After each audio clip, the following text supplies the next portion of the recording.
അത് ഭരണകർത്താക്കളുടെ നട്ടെല്ല് പോലെയാണത്. കാശിന് വേണ്ടി കുനിഞ്ഞിരിക്കണമല്ല നേതാക്കന്മാർ. കാശിന് വേണ്ടി ആശയങ്ങളെയും രാഷ്ട്രീയമൊന്നും വിൽക്കാൻ പാടില്ല, പണയപ്പെടുത്താൻ പാടില്ല. കമ്മ്യൂണിസ്റ്റുകാരും ഒരിക്കലും പാടില്ല. കോൺഗ്രസ്സുകാരും കുറേ ചെയ്യും. ഇപ്പോൾ കോൺഗ്രസ് കമ്മ്യൂണിസ്റ്റായിട്ട് വ്യത്യാസമില്ലാന്ന് ജനങ്ങൾ പറയാൻ കാര്യം എന്താ? ഇന്നിപ്പോൾ എന്താ ആളുടെ പൊതു വർത്തമാനം എന്ന് പറഞ്ഞാൽ എല്ലാം ശരിയാണ്. LDF ശരിയാണ്, UDF ശരിയാണ്. അവിടെയാണ് ഈ BJPക്കാർ നടക്കുന്നത്. ഇപ്പം അങ്ങനെ ഒരു ന്യായമുണ്ട്. കൈക്കൂലി വാങ്ങിക്കണമെന്ന്. എല്ലാവരും വാങ്ങിക്കട്ടെ.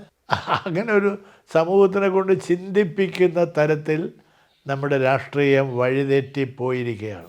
അപ്പോൾ അതുകൊണ്ട് കേരള രാഷ്ട്രീയത്തിൽ പൊളിച്ചെഴുത്ത് ആവശ്യമാണെന്നുള്ള അഭിപ്രായക്കാരനാണ് ഞാൻ. അത് എല്ലാ പാർട്ടിയും, ഏതെങ്കിലും ഒരു പാർട്ടി എന്നൊന്നും ഞാൻ പറയുന്നില്ല. എല്ലാ പാർട്ടിയും ജനങ്ങളിൽ നിന്ന് എവിടെയോ ഒറ്റപ്പെട്ടു പോയിക്കൊണ്ടിരിക്കണം. ജനങ്ങൾ, പാവപ്പെട്ട ജനങ്ങൾ, ഈ അധികാര കേന്ദ്രങ്ങളിൽ നേരിട്ട് പോകാൻ കഴിയാത്ത സാധുക്കൾ ഇപ്പോഴും ഉണ്ട്. ഇതൊക്കെ ദാരിദ്ര്യ നിർമ്മാർജ്ജനം സമഗ്രമൊന്നും പറയേണ്ട ആരും. പാവങ്ങളിപ്പോഴും അധികാരത്തിൻ്റെ 1000 കാതം അകലെയാണ്. ഒരു മുട്ടുസൂചി എടുത്തായിട്ട് നിങ്ങൾക്ക് പറയാമോ? ഞാൻ എൻ്റെ പൊതുജീവിതത്തിൽ എന്നെപ്പോലത്തെ ഓണസ്റ്റായിട്ടൊരു മന്ത്രി ഇറങ്ങി വന്നിട്ടുണ്ടോ? കാലാവധി കഴിഞ്ഞ് പുല്ലുപോലെ ഇറങ്ങി വന്നില്ല, കൈയും വെച്ച് വന്നില്ല. ഞാൻ എല്ലാം ക്ലീനായിട്ട് ചെയ്തിട്ട് പോകും. എനിക്കാരെയും പേടിയൊന്നുമില്ല. കാശൊക്കെ എനിക്ക് ചിലവാക്കിയിട്ടുണ്ട് ആളിൽ. അതൊക്കെ ഞാൻ അവരോട് പറയും, എൻ്റേത് വേറെ ഒന്നും പ്രതീക്ഷിക്കേണ്ട, അത് എന്നെ കൂടെ പറ്റില്ല. അത് നിങ്ങളുടെ സൗകര്യം ഉണ്ടെങ്കിൽ ചെയ്താൽ. കമ്മ്യൂണിസ്റ്റ് പാർട്ടി തന്നെ ലോകത്ത് വല്ലാത്ത ഒരു പ്രതിസന്ധിയിലാണ്. ലോക കമ്മ്യൂണിസ്റ്റ് പ്രസ്ഥാനവും ലോക സോഷ്യലിസ്റ്റ് പ്രസ്ഥാനവും എല്ലാം, ഇടതുപക്ഷ പ്രസ്ഥാനവും എല്ലാം ഭയങ്കര ക്രൈസിസിലാണ്. അതാണ് ഈ ട്രംപ് എന്ന് പറഞ്ഞ അമേരിക്കക്കാരെ ഈ അഴിഞ്ഞാട്ടം നടത്തുന്നത്. ഭാരതത്തിൻ്റെ ജനവികാരത്തിലാണ് BJP കൈവച്ച് പിടിച്ചിരിക്കുന്നത്. ആ ഹിന്ദുത്വത്തെയാണ് BJP വോട്ട് ബാങ്കാക്കി മാറ്റിയത്. ഇവിടുത്തെ ഇടതുപക്ഷങ്ങളെല്ലാം നോക്കുകുത്തികളായിട്ടിരുന്നു. CPMും ആലോചിക്കണം, CPIയും ആലോചിക്കണം. ഈ 2 പാർട്ടികളിൽ മാത്രമാണ് ഇപ്പോൾ ജനങ്ങൾക്ക് വിശ്വാസം. ആ ജനവിശ്വാസം കൂടി പോയാൽ പിന്നെ ഇവിടെ BJPക്ക് ഈസി വാക്ക് ഓവറാണ്. ഇവിടെ ഒരു ചുക്കും ചുണ്ടാമ്പും ഇല്ല, ഒരു ഹെവി ഇൻഡസ്ട്രി ഒന്നും ഇവിടെ ഇല്ല, ഇവിടെ പ്രൊഡക്ഷൻ ഇല്ല, ഇവിടെ മാനുഫാക്ചറിങ് ഇല്ല. ഇവിടെ എന്തിന് കാർ ഉൽപ്പാദിപ്പിക്കണോ കേരളത്തിൽ നിന്ന്? മോട്ടോർ ബൈക്ക് ഉൽപ്പാദിപ്പിക്കുന്നുണ്ടോ? ഹെവി മെഷീനറി ഉൽപ്പാദിപ്പിക്കുന്നുണ്ടോ? ഒരു ഫാക്ടറി പോലും ഇല്ല ഈ കേരളത്തിൽ ഇത്ര നാളായിട്ട്. ചെറുപ്പക്കാർ പിള്ളേരതല്ലേ പോണത്. ഞാൻ റോഡിൽ കിടന്ന് അടി കൂടിയിട്ടുണ്ട്. CPMകാർ എന്നെ കൈകാര്യം ചെയ്തിട്ടുണ്ട്, ഞാനും കൊടുത്തിട്ടുണ്ട്. ഇന്നത്തെ CPMൻ്റെ നേതാക്കന്മാർക്കെല്ലാം എന്നെ അറിയാം. പിണറായി വിജയനും പ്രത്യേകം അറിയാം. ഞാൻ ഒന്നിനും വിട്ടുകൊടുക്കില്ല. അന്ന് ഞങ്ങൾ 4-5 ആളിലേ ഉള്ളൂ CPIക്കാർ, എന്നാലും വിടൂല ഞങ്ങൾ. പിണറായിയുടെ ജാഥയിൽ പിണറായി ക്യാപ്റ്റന് ഞാൻ വൈസ് ക്യാപ്റ്റനായിട്ടൊരു ജാഥ, LDFൻ്റെ ജാഥയിൽ. ഇപ്പോൾ ഇദ്ദേഹം ഈ മുഖ്യമന്ത്രിയായി വരുന്നതിന് തൊട്ട് മുമ്പ്, VS മുഖ്യമന്ത്രിയായി വരുന്നതിൻ്റെ മുമ്പ്, അതൊരു ഭയങ്കര ഒരു അനുഭവമാണ് എനിക്ക്. അദ്ദേഹത്തിൻ്റെ കൂടെ ഉള്ള ഒരു യാത്രയും അതിൽ എന്നെ തീരുമാനിച്ചത് വെളിയം ഭാർഗവനാണ്. അപ്പോൾ ചർച്ചാ കമ്മിറ്റി, നമ്മുടെ സ്റ്റേറ്റ് കമ്മിറ്റിയിൽ വന്നപ്പോൾ ആരാണ് പിണറായിയുടെ കൂടെ ഒരാളുടെ CPIയുടെ നേതാവ് വേണമല്ലോ. അപ്പോൾ വെളിയം അത് പറ്റിയത് അവനാണ്. അവൻ്റെ കൂടെ പോയവൻ തന്നെ പറ്റിയത്. വെളിയന്മാർക്ക് അങ്ങനെയൊക്കെ വിളിക്കുമല്ല. അങ്ങനെ തീരുമാനിച്ച് ഞാൻ പോയി. 10 ദിവസമായിരുന്നു. അത് ഞാൻ എഴുതിയിട്ടുണ്ട്. നമ്മൾ ഇപ്പോൾ നിങ്ങളെല്ലാം കാണുന്ന പിണറായി വിജയനല്ല. ഞാൻ കണ്ട പിണറായി വിജയൻ വേറെയാണ്. അതായത് വളരെ നല്ല മനുഷ്യനാണ്, ഭയങ്കര സ്നേഹമാണ്, നല്ല കൂടെ ഉള്ള ആളുകളെ പ്രൊട്ടക്റ്റ് ചെയ്യും, സംരക്ഷിക്കും, അവരുടെ ആവശ്യങ്ങൾ തിരക്കും. അത് ഈ രാത്രിയും പകലുമുള്ള 10 ദിവസത്തെ എൻ്റെ യാത്രയിൽ 10 രാത്രികൾ 10 പകലുകൾ പൂർണ്ണമായിട്ട് അങ്ങേരെ കൂടെ ഞാൻ അസിസ്റ്റൻ്റായിട്ട്, ഡെപ്യൂട്ടി ലീഡറായിട്ടുണ്ട്. ഈക്വൽ സ്റ്റാറ്റസ് എനിക്ക് തന്നിട്ടുണ്ട് അദ്ദേഹത്തെ പോലെ തന്നെ. അതിൽ ഒരു രസകരമായ സംഭവങ്ങൾ അതിലുണ്ട്. പിണറായി വിജയൻ നല്ല ഭക്ഷണപ്രിയനാണ്. ഫുഡ് സെലക്റ്റീവ് ഫുഡാണ്. ഇപ്പോൾ ഈ ജാഥയ്ക്ക് ഫുഡ് ഉണ്ടാക്കണമാർക്ക് ഇത് അറിഞ്ഞിട്ടുണ്ട്. ഞങ്ങൾക്ക് ഉച്ചയ്ക്ക് ഭക്ഷണം തരണം, രാത്രി തരണം. അത് ഈ പ്രവർത്തകരാണ് സംഘടിപ്പിച്ചതല്ല, ഞങ്ങളെവിടെ പോകാനാണ്. അപ്പോൾ CPMൻ്റെ തിരുവനന്തപുരത്തെ പല പ്രവർത്തകർക്ക് ഈ പിണറായിയുടെ ഫുഡ് ഹാബിറ്റ് പിടിയില്ല. അത് ഞാൻ മനസ്സിലാക്കിയത്.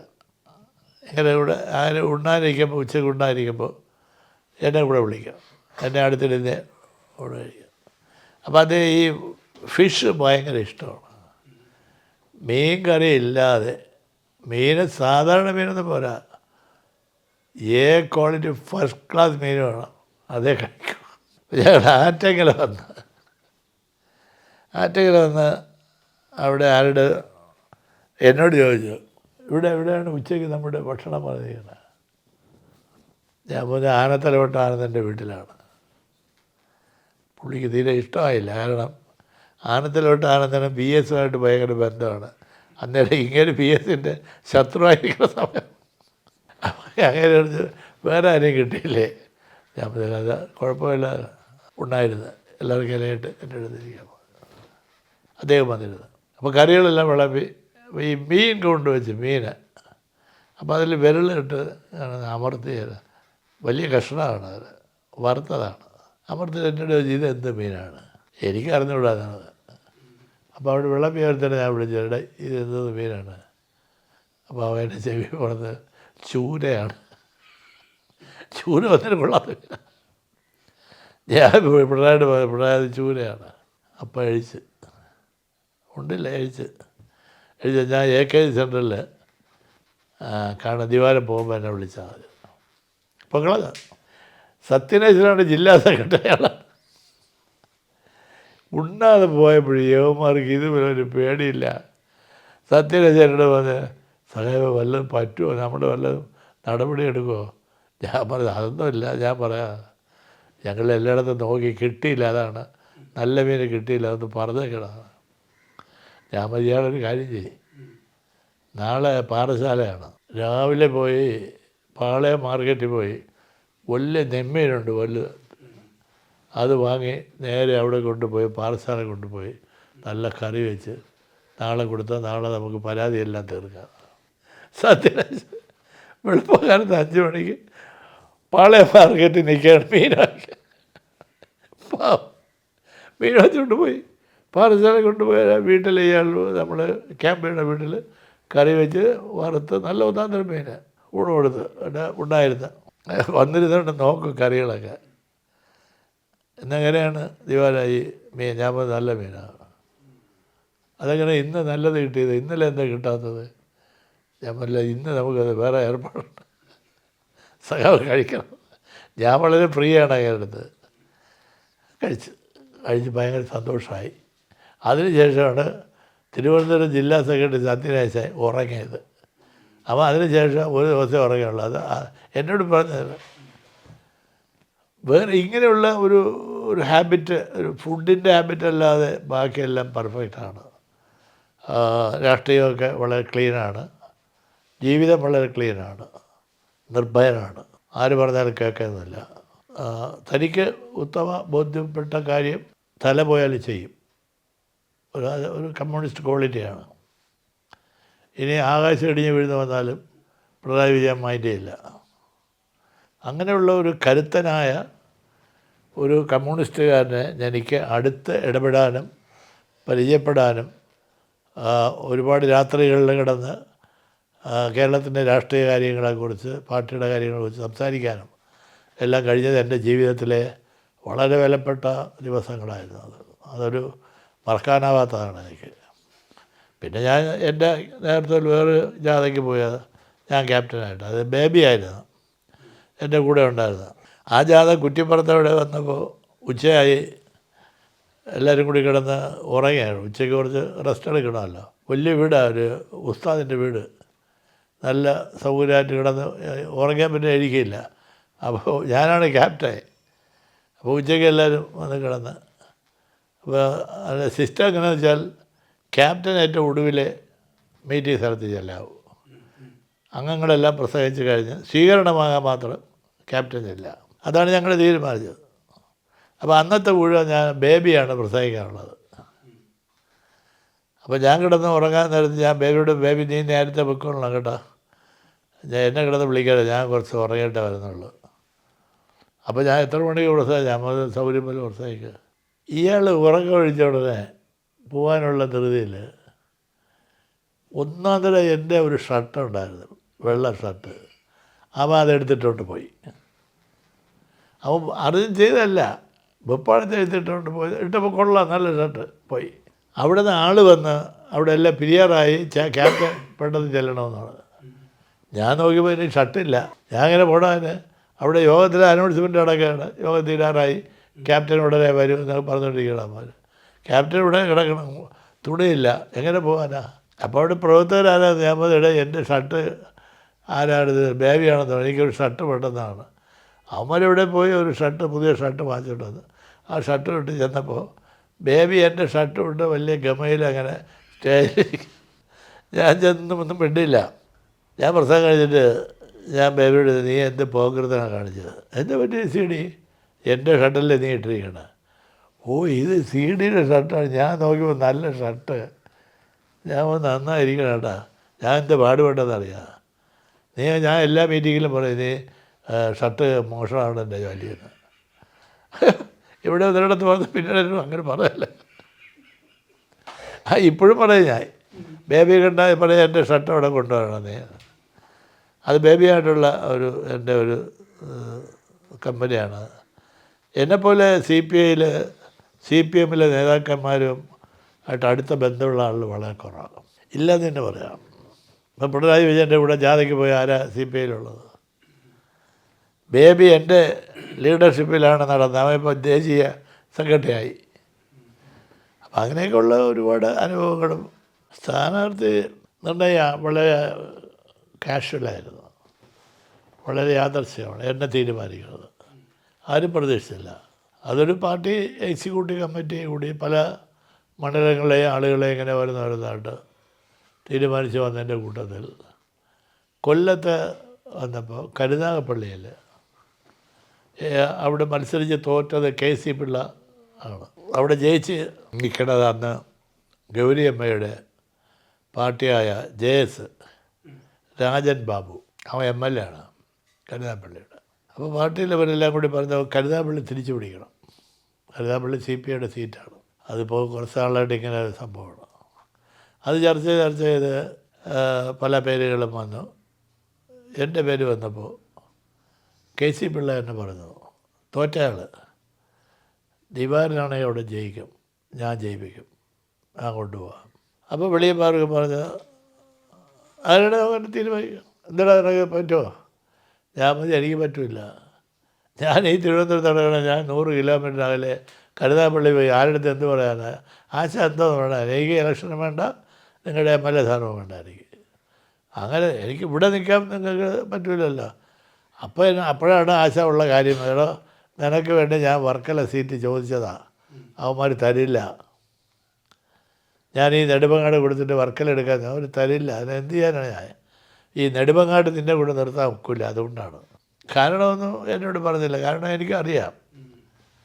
അങ്ങനെയാണ് ഞാൻ കരുനാഗപ്പള്ളിയിലെ പാർട്ടി തീരുമാനം അനുസരിച്ച് ഇവിടെ നിന്നൊരു ഒറ്റ പോക്ക് ഞാൻ പോയി.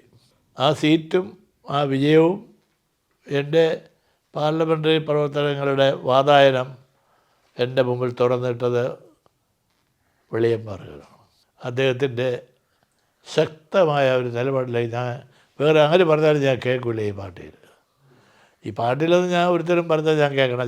PKV അല്ല എമ്മകോന്നാർ പറഞ്ഞാൽ ഞാൻ അന്നേ കേൾക്കില്ല. എനിക്ക് എൻ്റേതായ അഭിപ്രായമുണ്ട്. പക്ഷേ വെളിയന്മാർക്കെൻ്റെ കൂടെ ഞാൻ തോറ്റുപോകും. അങ്ങനെ അഭിപ്രായം തന്നെ പോടാന്ന് പറയും. പോയവിടെ നിലടാ, നീ ആരും ഇവിടെ, അങ്ങനെ പറയുന്ന ജാതിയാണ്. അപ്പോൾ എന്നോട് ഞാൻ പറഞ്ഞ ആശാനെ, അവിടെ നീ അവിടെ ഒന്നും ചെയ്യണ്ട, നിനക്ക് കുറച്ച് തലക്കനം കൂടുതലാണ്, കുറച്ച് കുനിയണം കേട്ടാ. പൊതുജനങ്ങളുടെ കുനിയണം. പൊതുജനം കാണുമ്പോൾ കഴുത്തൊക്കെ നീട്ടി പിടിക്കരുത്. നീ കുനിഞ്ഞാൽ മതി, ഒരു കുഴപ്പമില്ല, നീ അവിടെ ജയിക്കും, നിന്നെ ഇഷ്ടമാണ് അവിടെ ആളുകൾക്ക്. അങ്ങനെ എന്നെ പറഞ്ഞ് പ്രേരിപ്പിച്ചാണ് ആശ എന്നെ കൊണ്ട് അവിടെ ചാടിച്ചത്. പക്ഷേ ഫസ്റ്റ് ഇലക്ഷന് തന്നെ എനിക്ക് 14,000 വോട്ടിൻ്റെ മാർജിൻ ഭൂരിപക്ഷത്തിലാണ് ജയിച്ചത്. ആളുകൾക്ക് ഭയങ്കര ഇഷ്ടമായ മന്ത്രിയായി. കരുനാഗപ്പള്ളിക്ക് ചെയ്യാൻ കഴിയുന്ന എല്ലാം പരമാവധി ഫാക്ടറി അടക്കം ഞാൻ അവിടെ കൊടുത്തു. ഇനി ആ കരുനാഗപ്പള്ളിയിൽ ആർക്കും ഒന്നും ചെയ്യാനില്ല. രണ്ടാമത് ഞാൻ നിന്നവിടെ. അപ്പോൾ എൻ്റെ ഭൂരിപക്ഷം 16,000 ഉയർന്നു. മൂന്നാമത് അവരെന്നെ ആവശ്യപ്പെട്ട് ഇവർ കൊടുത്തില്ല. അപ്പോഴൊരു കണ്ടീഷൻ വന്ന് 2 തവണ മത്സരിച്ചവർ പിന്നെ മത്സരിക്കേണ്ടതാണ്. അങ്ങനെ ഞാൻ തന്നെ പറഞ്ഞാൽ എല്ലാവരും കാരണം ഞാൻ central secretariat, national executive, Indira Gupta, Rajeshwara Rao, Chandrappan തുടങ്ങിയ ആളുകളുടെ കൂടെ വർക്ക് ചെയ്തതാണ്. എനിക്ക് പാർട്ടി തീരുമാനം തരാൻ പറഞ്ഞിരിക്കൊന്നുമല്ല. അതൊക്കെ പറഞ്ഞാൽ അതിൽ നിന്ന് മാറി. പക്ഷെ ഇവിടെ വന്നപ്പോൾ കാനം രാജേന്ദ്രൻ സെക്രട്ടറി അവിടെ, അയാൾ പേഴ്സണലായിട്ട് എന്നോട് പറഞ്ഞു, എനിക്ക് സ്വാതന്ത്ര്യമുള്ളതുകൊണ്ട് പറയാണ്, ഈ നെടുമങ്ങാട് സീറ്റ് ഇനിയും പോകും നമുക്ക്. ഈ പാലൂട് രവീൻ്റെ കയ്യിൽ നിന്ന് സീറ്റ് എടുക്കാൻ നോക്കില്ല. ഞാൻ പറഞ്ഞപ്പോൾ ഞാനെന്ത് ചെയ്യാനാ, നിങ്ങളെല്ലാം തീരുമാനിച്ചു രണ്ടിവിടെ കൂടുതൽ മത്സരിക്കണ്ടെന്ന്. ഇല്ല, അത് നമുക്ക് കുഴപ്പമില്ല, അത് നമുക്ക് തീരുമാനിക്കാം, സഖാവിൻ്റെ ഒരു സമ്മതം കിട്ടിയാൽ മതി. ഞാൻ പാർട്ടി തീരുമാനിച്ചാൽ ഞാൻ നിൽക്കുക അവിടെ, ഞാൻ അവനെ തോൽപ്പിക്കുകയും ചെയ്യും. നല്ല ഉറപ്പാണ് എനിക്ക്. ഞാൻ ചെന്ന് പാലോട് രവിയെന്ന് അവിടെ നിലം തൊടില്ല എന്ന് എനിക്കറിയാം. പാലോട് രവി ആര്, അത് ജനങ്ങൾക്ക് അറിയില്ലേ. അത് അങ്ങനെ തീരുമാനിച്ചു. 3-ാം തവണ ഞാൻ നെടുമങ്ങാട് വന്ന്, നെടുമങ്ങാട് ഇന്ന് കാണുന്ന നെടുമങ്ങാടിൻ്റെ മുഴുവൻ വികസനം ഞാൻ ഉണ്ടാക്കിയതാണ്, കംപ്ലീറ്റ്. ഇപ്പോൾ ഒരു റോഡെന്ന് 4 വരി പാതയിൽ നിന്ന് നടക്കുന്ന ആ റോഡ് ഞാൻ കൊണ്ടുവന്നതാണ്. അങ്ങനെ അത് കഴിഞ്ഞ് വന്നപ്പോൾ ഈ പാർലമെൻറ്റ് ഇലക്ഷൻ. അപ്പോൾ അതിവിടെ എല്ലാവരെയൊക്കെ നോക്കി. അപ്പോൾ എന്നോട് ഇങ്ങനെ നിൽക്കണം. ഞാൻ നിൽക്കില്ലല്ലോ. ഈ ബെനറ്റിന് സീറ്റ് കൊടുത്ത് ഞാനെന്നല്ല നിങ്ങളെല്ലാം കൂടി പറഞ്ഞത്, പേയ്മെൻറ്റ് സീറ്റാണെന്ന് പറഞ്ഞത്. നിങ്ങളാരും മിണ്ടിയില്ലല്ലോ. അങ്ങനെ എന്നെ അങ്ങനെ അതിന് കിട്ടില്ല. ഒന്നും സംഭവിച്ചില്ല. ബെനറ്റിന് അവൻ പാവമാണ്. അതിൽ നമ്മളെ പാർട്ടിക്കാരെല്ലാം കൂടി അവനെ കുപ്പിയിലാക്കിയത്. ഇവിടെയല്ല, ഡൽഹിയിലാണ്. എല്ലാം കൂടി ചെന്ന് ഡൽഹിയിൽ ചെന്ന് നമ്മുടെ ബർദാനെ കണ്ട്, രാജയെ കണ്ട്, അവിടെയാണ് സീറ്റ് അത് ഉറപ്പിച്ചത്. പഴയത്ര എൻ്റെ നിലയ്ക്ക്. അപ്പം ഞാൻ പിന്നെ ചോദിച്ചു, ഞാനാണ് CPIയുടെ പാർലമെൻറ്റ് സീറ്റിൽ ആളിനെ തീരുമാനിക്കണത്, ഞാനാണ് സിമ്പിളിൽ എഴുതി കൊടുക്കണത്, എനിക്കെന്ത് കാര്യം തന്നെ. അപ്പോൾ അതിൻ്റെ അന്വേഷണമല്ല നടന്നത്. ഞാൻ പറഞ്ഞത് ഞാനെടുത്ത DC-യുടെ ചാർജുകാരനാണ്, ഞാൻ വേറെ ആരെയും പേരൊന്നും ഞാൻ പറയുന്നില്ല. അല്ല ആരെങ്കിലും അത് ഞാൻ പറയുന്നില്ല. അത് ഇലക്ഷൻ ആകുമ്പോൾ ചില ആളുടെ നിൽക്കും, ചില തോൽക്കും, ചില ആളുടെ പേരിൽ ഇതൊക്കെ വരും. എനിക്കതൊന്നും ബാധകമല്ല. എന്നെ വേണമെങ്കിൽ നിങ്ങൾ പറഞ്ഞോ. അപ്പോൾ അത് ഇവിടുത്തെ ഒരു കോക്കസാണ് അതിനകത്തൊരു വർക്ക് ചെയ്തത്. അത് അയാൾ യഥാർത്ഥത്തിൽ ബെനറ്റ് ജയിക്കുമായിരുന്നു. CPIക്കാർ തന്നെ അയാളെ കാൽവാരി, അല്ലെങ്കിൽ അയാൾ ജയിക്കുക. അയാൾ LMSൻ്റെ വോട്ട് മാത്രം മതി. അപ്പോൾ അതങ്ങനെ പറ്റിയ ഒരു ഇതാണ്. അത് വഴിയെ പോയ ഒരു ചീത്തപ്പേര് ചെളി എൻ്റെ ദേഹത്ത് തെറിച്ചു. അതുകൊണ്ട് ഞാൻ വന്ന് മേലാൽ ഈ പാർലമെൻറ്റിൽ ഞാൻ മത്സരം. പിന്നെ അവർ വന്ന് പാർട്ടി സ്റ്റേറ്റ് ലെവലിൽ തീരുമാനിച്ച് CPMകാരും കൂടി പറഞ്ഞ് സഖാവല്ലാതെ വേറെ ആരും ഇപ്പം ഇല്ല. തോക്കണ ജയിക്കണം രണ്ടാമത്തെ കാര്യം. നമുക്കൊരു ഫൈറ്റ് മുട്ടപ്പോണെങ്കിൽ CPMകാർ എന്നെ എൻ്റെ പുറകിൽ നല്ല പാറ പോലെ പാർലമെൻറ്റ് ഇലക്ഷൻ അവരാണ് എന്നെ കൊണ്ടുവന്നത്. ശക്തമായ പ്രവർത്തനമാണ് അവർ നടത്തുന്നത്. പക്ഷെ അവസാനം ഒരു ഇലക്ഷൻ എന്ന് പറയുന്നത്, അത് നിങ്ങൾ ചോദിച്ചുകൊണ്ട് ഞാൻ പറയാം. ഇലക്ഷൻ 2-3 ഘടകങ്ങളുണ്ട്. ഒന്ന് ജാതിയാണ്. ഇന്ന് വരെ സ്വാതന്ത്ര്യം കിട്ടി ഇന്ന് വരെ നടന്ന എല്ലാ തെരഞ്ഞെടുപ്പിലും ഇന്ത്യയിലെ ജാതി പല സംസ്ഥാനങ്ങളിലും കേരളത്തിലും ആ ജാതി തെരഞ്ഞെടുപ്പ് കാലത്ത് ജനങ്ങളെ സ്വാധീനിക്കുന്നുണ്ട്. ജാതി അതീതമായിട്ടൊരു തെരഞ്ഞെടുപ്പ് ഇനിയും ഉണ്ടാകണമെങ്കിലേ ഉള്ളൂ. ജാതി രാഷ്ട്രീയമില്ല എന്ന് പറയുമ്പോൾ തന്നെ തെരഞ്ഞെടുപ്പിൽ ജാതി പ്രകടമാണ് എന്ന് ഞാൻ അനുഭവിച്ച ഒരാളാണ്. അത് വ്യാപകമായി വരുന്നത് നിയമസഭ തെരഞ്ഞെടുപ്പുകളിലാണ്, പഞ്ചായത്തിലും വരും. അത് പാർലമെൻറ്റിൽ മതമാണ് ഒരു റിലീജിയസാണ്, മുസ്ലിം, ക്രിസ്ത്യൻ, ഹിന്ദു അങ്ങനെ വരുന്നതാണ്. അതൊരു വൈഡ് റേഞ്ചാണ് പാർലമെൻറ്റ് ഇലക്ഷൻ ആകുമ്പോൾ. എന്നാലും ആ മതമെന്ന് പറയുന്ന ജാതിയാണ്. ജാതി അധിഷ്ഠിതമാണല്ലോ മതം. വലിയൊരു ജാതി അത്രയുള്ളൂ. ജാതിയിൽ വലിയ ജാതി മതം, അതും ഇന്നും ഉണ്ട്. രണ്ടാമത്തെ ഘടകം പണമാണ്. ഞാൻ നിങ്ങളുടെ മുമ്പിൽ ഇപ്പോൾ ഇങ്ങനെ ഇരിക്കുന്നത് ഒരു അത്ഭുതമാണ്. 4 ഇലക്ഷന് ഒരു ഇലക്ഷന് എത്ര കോടിയാണ് ചിലവാണത്. കമ്മ്യൂണിസ്റ്റുകാർ പ്രവർത്തകരുള്ള ബൂത്തിൽ പോലും 3 തവണ പേയ്മെൻറ്റ് നടത്തണം. ഫസ്റ്റ് പ്രവർത്തനം തുടങ്ങാൻ ചായ കുടിക്കാൻ കാശില്ലാണ്ടാന്ന് പറയും, അത് കൊടുക്കണം. 2 പോസ്റ്റർ ഒട്ടിക്കാൻ പ്രത്യേകമായ ഒരു ലേബർ ചാർജുണ്ട്. 3 അതിൻ്റെ മൂർധന്യ ദശയിലെത്തുമ്പോഴുള്ള ഫൈനൽ ചിലവുണ്ട്. ഇതെല്ലാം ഓരോ ഘട്ടങ്ങളിൽ ഓരോ എമൗണ്ടാണ്. ഇപ്പോൾ ഒരു മണ്ഡലത്തിൽ 142 ബൂത്തുണ്ടെങ്കിൽ ആ 142 ബൂത്തിലും സ്ഥാനാർത്ഥി കാശ് കൊടുക്കണം. വലിയ എമൗണ്ടാണ്. ഒന്ന് കൂട്ടിയാൽ പിന്നെ നമുക്ക് ഹൃദയാഘാതം വരും, ഹാർട്ട് അറ്റാക്ക് വരും. വലിയ എമൗണ്ടാണ്. അത് പ്ലസ് അതിനകത്തുള്ള ഈ പ്രിൻറ്റിങ് ചാർജ്, പോസ്റ്റർ ചാർജ്, ചില്ലറ ചിലവുകൾ, വാഹനങ്ങൾ, അനൗൺസ്മെൻറ്റ്, മീറ്റിങ്ങുകൾ, റാലികൾ, ഇങ്ങനെ ചിലവിൻ്റെ ഒരു പരമ്പരയാണ് ഇലക്ഷൻ എന്നുള്ളത്. എനിക്ക് അങ്ങനെ ഒരു സഹായമൊന്നും കിട്ടിയിട്ടില്ല.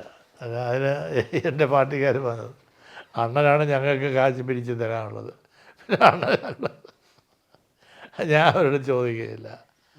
അത് വല്ലതൊക്കെ കഴിക്കണ്ട. എനിക്കെൻ്റെ സ്വന്തം കാശാണ് ഞാൻ ചിലവാക്കി. സ്വന്തം കാശ് എൻ്റെ ഭാര്യയുടെ, എൻ്റെ മോനും, ആളുകളൊക്കെ അവരൊക്കെ ചിലവൊക്കെ അവരൊന്നും എൻ്റെ അടുത്ത് പറയില്ല. എൻ്റെ ഇലക്ഷനിൽ അവരാണ് വന്ന് അതെല്ലാം ചെയ്യണം. ഫിനാൻസ് മുഴുവൻ കൈകാര്യം ചെയ്യണം എൻ്റെ വീട്ടുകാരാണ്. പാർലമെൻറ്റ് ഇലക്ഷന് ഞാൻ വെള്ളം കുടിച്ച് 7 അസംബ്ലി സീറ്റാണ്.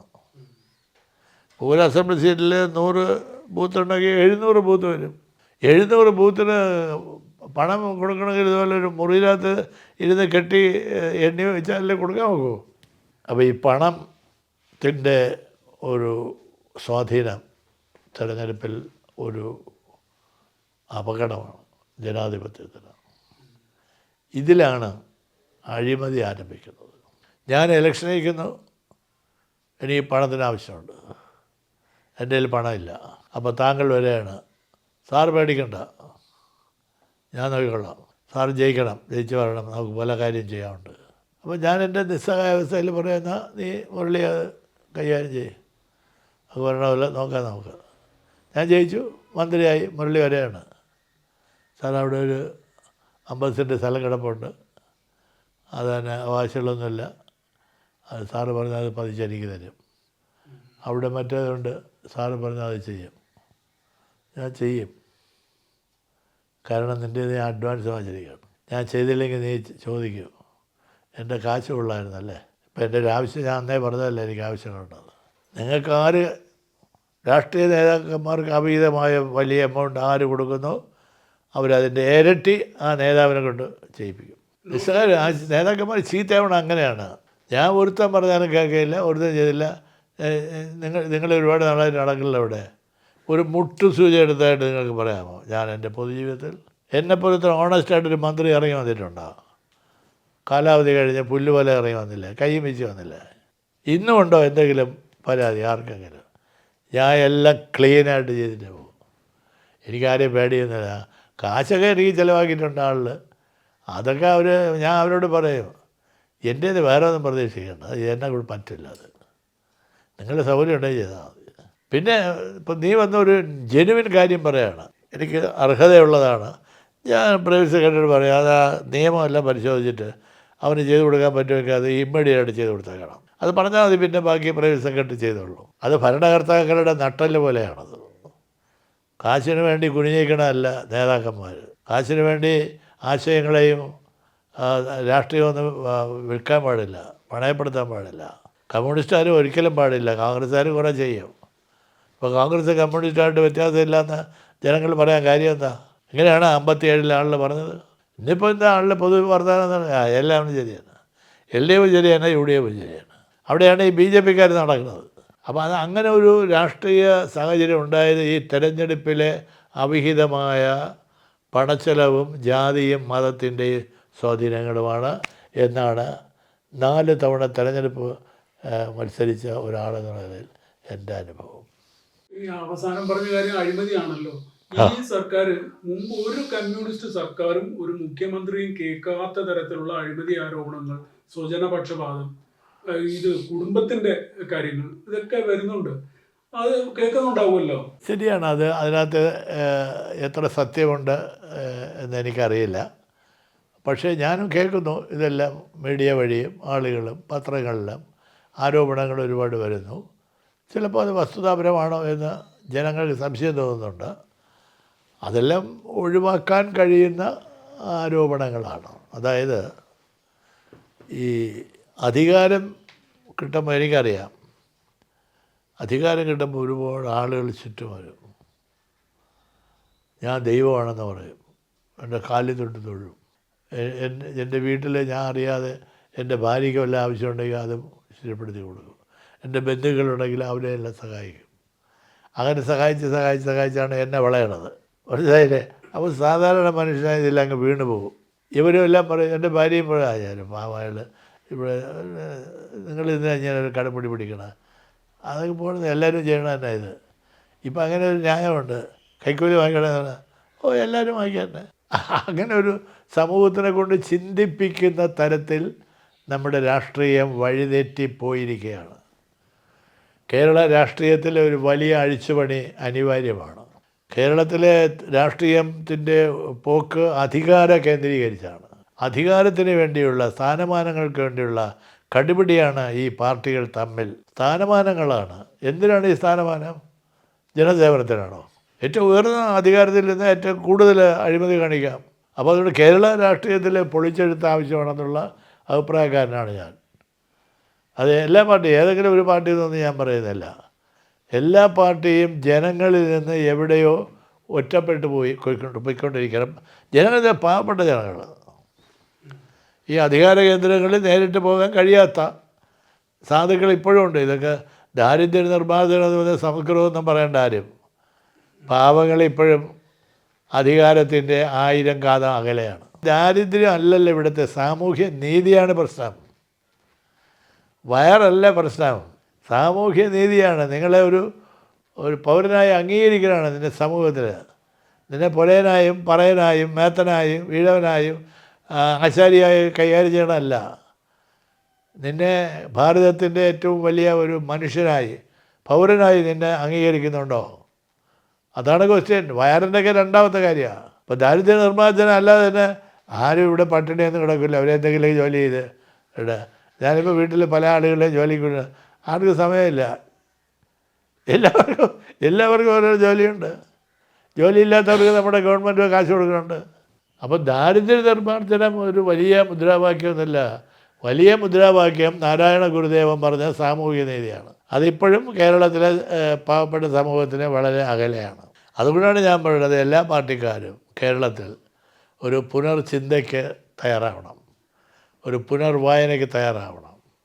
കമ്മ്യൂണിസ്റ്റ് പാർട്ടി ഒറ്റയ്ക്ക് ഒരുത്തൻ്റെ സഹായമില്ലാതെ 57-ൽ ഭൂരിപക്ഷത്തോടെ അധികാരത്തിൽ വന്ന ഒരു സ്റ്റേറ്റാണ് കേരളം.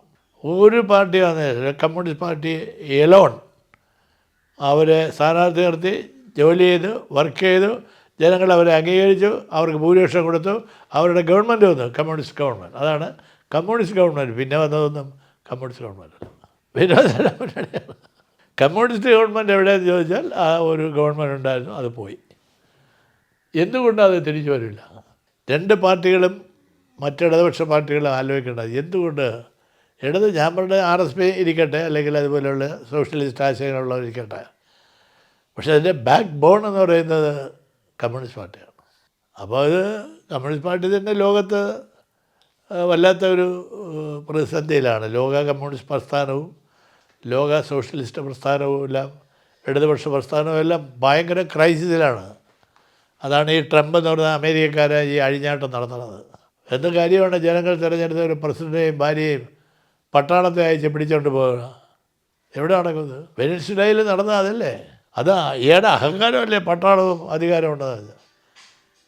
അത് പ്രതികരിക്കേണ്ട രീതിയിൽ കേരളത്തിൽ പ്രതികരണം വന്നോ? കേരളത്തിൽ തൊട്ടാ പഴുക്കണ കമ്മ്യൂണിസ്റ്റുകാരെന്നല്ലേ പറയണം. അവരെല്ലാം ഒരുപാട് നേതാക്കന്മാർ ഒരുപാട് പ്രസംഗം നടത്തണമല്ല. ഈ പകൽ ഒരു രാഷ്ട്രത്തിൻ്റെ തിരഞ്ഞെടുപ്പ്, ജനങ്ങൾ തിരഞ്ഞെടുത്ത ഒരു പ്രസിഡൻറ്റിനെ, റിപ്പബ്ലിക്കിൻ്റെ പ്രസിഡൻറ്റിനെയും അയാളുടെ ഭാര്യയെയും അയാളെ കൊട്ടാരത്തിൽ കയറി പട്ടാളം പിടിച്ചിറക്കി കൊണ്ടുപോവുകയാണ്. എന്താ കേരളത്തിലെ ഇടതുപക്ഷ ബുദ്ധിജീവികളവന്മാർ മിണ്ടാത്തത്? ഇവിടുത്തെ യൂത്ത് പിള്ളേർ എന്താ മിണ്ടാത്തവന്മാർ? എങ്ങനെയാണ് ഡിഫിയും വേയും ഒക്കെ വർക്ക് ചെയ്യാനുള്ളത്? കത്തിക്കണ്ടായിരുന്ന നാളെ ഇതല്ല അനുഭവം. നമ്മളിപ്പോൾ തിരഞ്ഞെടുത്ത് വെച്ചിരിക്കുന്ന ഉടനെ മന്ത്രിമാർ സേഫായിട്ടിരിക്കുമോ? ഇത് നരേന്ദ്രമോദി ഇവിടെ ചെയ്താൽ എന്ത് ചെയ്യും? നരേന്ദ്രമോദി ഇത് ഇവിടെ ചെയ്യണമെങ്കിൽ ഇവരെന്ത് ചോദിക്കും? നരേന്ദ്രമോദി നിങ്ങളുടെ വെനസ്വേലയിൽ ചെയ്തപ്പോൾ നിങ്ങളൊന്നും വേണ്ടിയില്ലല്ലോ, ഇവിടെ എനിക്ക് ചെയ്തുകൂടെ? അതുകൊണ്ട് വളരെ കോംപ്ലിക്കേറ്റഡാണ് നമ്മുടെ ദേശീയ രാഷ്ട്രീയം. ഇവിടെ എല്ലാവരും ഒരു തിണ്ണയ്ക്ക് വേണ്ടി കിടന്ന കടിപിടി കൂടെയാണ്. ഇന്ത്യ വേറെ വഴിയിൽ പോയിക്കൊണ്ടിരിക്കുകയാണ്. ഇന്ത്യ എന്ന് പറയുന്ന മഹാരാഷ്ട്രമുണ്ടല്ലോ, ആ രാജ്യം വേറെ വഴിയിൽ പോയിക്കൊണ്ടിരിക്കുകയാണ്. ഞാനിപ്പോൾ രാത്രി മുഴുവൻ വായിക്കുന്ന ചില ഗ്രന്ഥങ്ങളുണ്ട് ഇവിടെ, വായിക്കാൻ അത്ഭുതപ്പെട്ടു പോകും. ഈ മുഹമ്മദ് അലി ജിന്ന എന്ന് പറയുന്ന ലീഗിൻ്റെ നേതാവുണ്ടല്ലോ, ഇവരെല്ലാം പറയുന്നത് അയാൾ വെറും ലീഗിൻ്റെ, അയാൾ ജവഹർലാൽ നെഹ്റുവിനേക്കാൾ രാഷ്ട്രീയ ബോധമുള്ള ഭാരതീയനായിരുന്നു. അയാളുടെ ചരിത്രമാണ് അയാളെ ഇങ്ങനെ ആക്കിയത്. അങ്ങനെ ഒരുപാട് നേതാക്കന്മാർ, നമ്മുടെ മൺമറഞ്ഞു പോയ ഒരുപാട് നേതാക്കന്മാരുടെ അവരെടുത്ത നിലപാടുകളൊക്കെ ഉണ്ടല്ലോ, ഇന്ന് അങ്ങനെയൊക്കെ എടുക്കാൻ കഴിയും. കമ്പയർഡ് ടു ഇന്ത്യ ഇതൊരു ചെറിയ പഞ്ചായത്താണ് ഈ കേരളം. ഇവിടെ ഒരു ചുക്കും ചുണ്ടാമ്പും ഇല്ല, ഒരു ഹെവി ഇൻഡസ്ട്രി ഒന്നും ഇവിടെ ഇല്ല, ഇവിടെ പ്രൊഡക്ഷൻ ഇല്ല, ഇവിടെ മാനുഫാക്ചറിങ് ഇല്ല. ഇവിടെ എന്തിന് കാർ ഉൽപ്പാദിപ്പിക്കണം കേരളത്തിൽ നിന്ന്? മോട്ടോർ ബൈക്ക് ഉൽപ്പാദിപ്പിക്കുന്നുണ്ടോ? ഹെവി മെഷീനറി ഉൽപ്പാദിപ്പിക്കുന്നുണ്ടോ? ഒരു ഫാക്ടറി പോലും ഇല്ല ഈ കേരളത്തിൽ ഇത്ര നാളായിട്ട്. ചെറുപ്പക്കാർ പിള്ളേരതല്ലേ പോണത്, എങ്ങനെയെങ്കിലും പാസ്പോർട്ട് വാങ്ങിച്ച് കാലം പിടിച്ച് കാശ് കൊടുത്താൽ അവർ പോയി രക്ഷപ്പെടുകയാണ്. നിങ്ങൾ കേരളത്തിൽ ഫാക്ടറി വേണ്ടേ, കേരളത്തിൽ മാനുഫാക്ചറിങ് വേണ്ടേ? അതെന്താ വരാത്തത്? അത് വരുത്തേണ്ടത് ഇവരല്ലേ, ഈ ഗവൺമെൻറ്റല്ലേ. ഗവൺമെൻറ് BJP-യുടെ കുറ്റങ്ങൾ കണ്ടുപിടിച്ചുകൊണ്ടിരുന്ന BJP-യെ നമുക്കിപ്പോൾ അത്ര ഈസി ആയിട്ടൊന്നും കൈകാര്യം ചെയ്യാൻ കഴിയില്ല.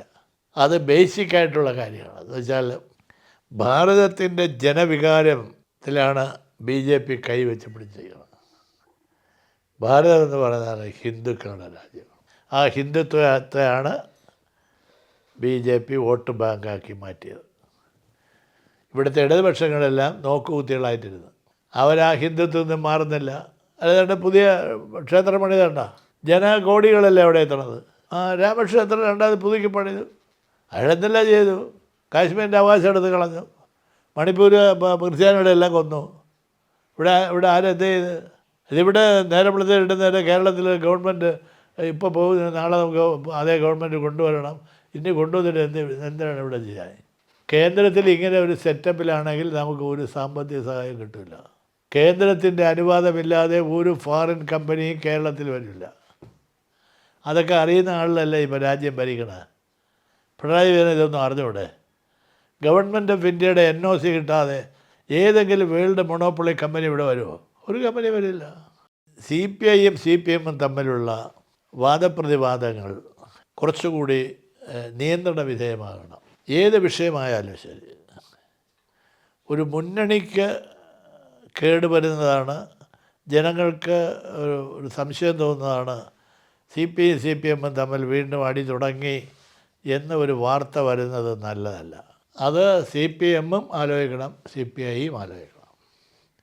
ഈ രണ്ട് പാർട്ടികളിൽ മാത്രമാണ് ഇപ്പോൾ ജനങ്ങൾക്ക് വിശ്വാസം. ആ ജനവിശ്വാസം കൂടി പോയാൽ പിന്നെ ഇവിടെ BJP-ക്ക് ഈസി വാക്ക് ഓവറാണ്. ഇന്ന് കേരളം നിൽക്കുന്നത് ഈ CPIയും CPM-ഉം ഒരു മുന്നണിയിലുള്ളത് കൊണ്ടാണ്. CPI ഇല്ലാതെ മുന്നണിയോ CPM ഇല്ലാത്ത മുന്നണിയോ കേരള രാഷ്ട്രീയത്തിൽ യാഥാർത്ഥ്യമല്ല. അപ്പോൾ CPIയും CPM-ഉം കേരളത്തിൻ്റെ മുന്നോട്ടുള്ള രാഷ്ട്രീയ യാത്രയിൽ അനിവാര്യമായ രണ്ട് പാർട്ടികളാണ്. ആ രണ്ട് പാർട്ടികളെ ശക്തി പ്രാപിച്ചല്ലാതെ കേരളത്തിന് ഭാവിയില്ല. ഈ ഇലക്ഷനിൽ 110 സീറ്റാണ് പിണറായിയൊക്കെ പ്രവചിക്കുന്നത്. ചേട്ടൻ്റെ കണ്ണിൽ എത്ര ആകാം? ഞാൻ സീറ്റൊന്നും പറയില്ല. സാഹചര്യങ്ങൾ LDF വീണ്ടും വരാനുള്ള രാഷ്ട്രീയ സാഹചര്യമാണ് ഉള്ളത്. ഈ കണക്ക് പറയേണ്ടതെല്ലാം കണക്ക് പറയുന്നവരെടുത്ത് ചോദിച്ചാൽ മതി. പക്ഷേ ജനങ്ങൾ ഇപ്പോഴത്തെ ഒരു മൂഡ്, LDF തന്നെ പോട്ടെ, അവർ തിരക്കേടില്ല, അതിനെ ചീത്തയാക്കരുത്. ആ അഭിപ്രായത്തെ കൂടുതൽ ശക്തിപ്പെടുത്തുകയാണ് ഇടതുപക്ഷ മുന്നണിയുടെ ജോലി, ദുർബലപ്പെടുത്തലല്ല. അപ്പം ജനങ്ങളിപ്പോൾ നിൽക്കുന്നത് ഈ UDF-ൻ്റെ തമ്മിലടിയും ബഹളങ്ങളും കാര്യങ്ങളും, ആരാണ് അവരെ നയിക്കുന്നത്, അതൊക്കെ ഒരുപാട് പ്രശ്നങ്ങളുണ്ട്. ഒരു ബൂർഷ്വാ ജനാധിപത്യത്തിൽ ലീഡർഷിപ്പ് ഒരു വലിയ റോളാണ്. അങ്ങനെ വരുമ്പോൾ നമുക്കിവിടെ ഒരു ലീഡർഷിപ്പുണ്ട്. LDF-ന് ശക്തമായ ലീഡർഷിപ്പാണ്. ആ ലീഡർഷിപ്പിൽ ജനങ്ങൾക്ക് ചിലപ്പോൾ അസംതൃപ്തി വരും. 10 കൊല്ലമായില്ലേ, സ്വാഭാവികമായിട്ട് ജനങ്ങൾക്ക് ഒരു ചെറിയ ഇതൊക്കെ വരും. അതെല്ലാം കവർ ചെയ്തുകൊണ്ട് ഈ മുന്നണി തന്നെ വീണ്ടും കേരളത്തിൽ അധികാരത്തിൽ വരാനുള്ള രാഷ്ട്രീയ സാഹചര്യമാണ് നിലവിലുള്ളത്. അത് സംരക്ഷിക്കേണ്ടത് രണ്ട് കമ്മ്യൂണിസ്റ്റ് പാർട്ടികളുമാണ്. അല്ലാതെ ഈ മുന്നണിയിൽ കാര്യമായ വേറെ ആരുമില്ല. ഇതാണ് ജോസ് കെ മാണി പോവാൻ നിൽക്കുന്നു. അതെ പോകാൻ നിൽക്കുന്നുണ്ട്. അത് പണ്ടേ മാണിമാരെല്ലാം ഇങ്ങനെയാണല്ലോ. കെ മാണി അവർക്ക് ഞങ്ങളുടെ മുന്നണിയിൽ അന്ന് ഞാൻ മന്ത്രി അത് പോരാന്ന് പറഞ്ഞതാണ്. അങ്ങനെ ഒരുപാട് ഡിമാൻഡൊക്കെ ഉണ്ട്. ഞാൻ വി എസിനോട് പോയി പറഞ്ഞത് നമുക്ക് മാണിയെടുക്കുക. വി എസ് പറഞ്ഞ ഒരു കാരണവശാലും നമ്മൾ രാജിവെച്ചാലും അവനെ എടുക്കട്ട. അത് വി എസിന് ഒരുപാട് പ്രിൻസിപ്പിളുള്ള ആളാണ് കേട്ടോ. ഭയങ്കരമാണ്. അങ്ങനെ കാണുമ്പോഴല്ല അങ്ങനെ വിചാരിച്ച എല്ലാം നടത്തിയിട്ടുണ്ട്. ജയിലിൽ കിടന്നു കഴിഞ്ഞാൽ ബാലകൃഷ്ണനുള്ള ജയിലിൽ കിടത്തിയുണ്ടോ? വേറെ ആരാണ്? ആ വാശിന് ഒരു നിവൃത്തിയില്ല. വാശി വന്നാൽ മിണ്ടില്ല. പക്ഷേ വലിയ വാചകടിയ പത്രസമ്മേളനങ്ങളെ ഇഷ്ടമല്ല. വിദേശ യാത്ര തീരെ ഇഷ്ടമല്ല. ഡൽഹിയിൽ പോലും പോവില്ല. സ്റ്റേറ്റിൻ്റെ ഒരുപാട് അവാർഡ് വന്നപ്പോൾ 2-3 അവാർഡായപ്പോഴേക്കും പോയില്ല. അപ്പോൾ കേന്ദ്ര ഗവൺമെൻറ്റിൽ വീണ്ടും ലെറ്റർ വന്നു, പ്രൈം മിനിസ്റ്റർ മൻമോഹൻ സിംഗിൻ്റെ. അപ്പോൾ എന്നെ അടുത്ത് കാണിച്ചിട്ട് പറഞ്ഞ് ഞാൻ പോവില്ല, CD വേണമെങ്കിൽ പോയതെല്ലാം വാങ്ങിച്ചുകൊണ്ട് വന്നു. അങ്ങനെ എന്നെയാണ് പറഞ്ഞിരിക്കുന്നത്. അതൊരു പ്രത്യേക ജനസാണത്. വി എസിന് ജനസാണ്, പ്രത്യേക ജനസാണ്. ഇല്ല പുള്ളിക്ക് അങ്ങനെയുള്ള ഒരു താല്പര്യം, ഒരു ഈഗോയിസം എന്ന് പറയുന്നതേ ഇല്ല. പ്രത്യേകമായിട്ടുള്ള ഒരു കാര്യമില്ല. അതുകൊണ്ട് എൻ്റെ ആശംസകൾ ജനങ്ങളെ അറിയിക്കുക. ഇടതുപക്ഷ പ്രസ്ഥാനം ശക്തിയായിട്ട് മുന്നോട്ട് പോകണം. വീണ്ടും ഒരു ഭരണം കൂടെ കാഴ്ചവെക്കാൻ കഴിയണം. ജനങ്ങൾ അതാണ് പ്രതീക്ഷിക്കുന്നത് LDFിൽ നിന്ന്. ആ LDFിനെ ദുർബലപ്പെടുത്തുന്ന സ്റ്റേറ്റ്മെൻറ്റുകളോ പ്രസംഗങ്ങളോ ഒന്നും ആരുടെ ഭാഗത്തുനിന്നും ഉണ്ടാകാൻ പാടില്ല എന്നുള്ള അഭിപ്രായക്കാരനാണ് ഞാൻ ഇപ്പോൾ. ഇതാണ് എൻ്റെ മെസ്സേജ്.